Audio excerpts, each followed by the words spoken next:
Welcome to a pivotal moment in history, the Berlin Conference of 1884 to 1885, a gathering of European powers that would reshape the fate of an entire continent, Africa.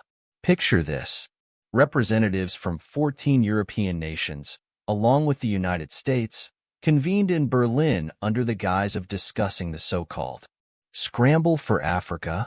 But what was the real agenda? Greed, power, and domination. At the helm of it all was Otto von Bismarck, the Chancellor of Germany, a master of realpolitik. Bismarck, addressing the delegates, "Gentlemen, let us discuss the future of Africa." The primary goal?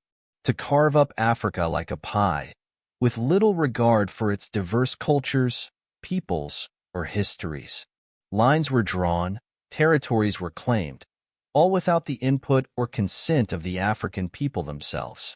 It was colonialism at its most brazen, a land grab of epic proportions. By the time the conference concluded in 1885, Africa had been neatly partitioned among the European powers, with little thought given to the consequences. The legacy of the Berlin Conference is still felt today, as Africa continues to grapple with the scars of colonialism. But amidst the darkness, there is resilience. The spirit of Africa lives on, as its people strive to reclaim their history and shape their own destiny. Thank you for joining us on this journey through history.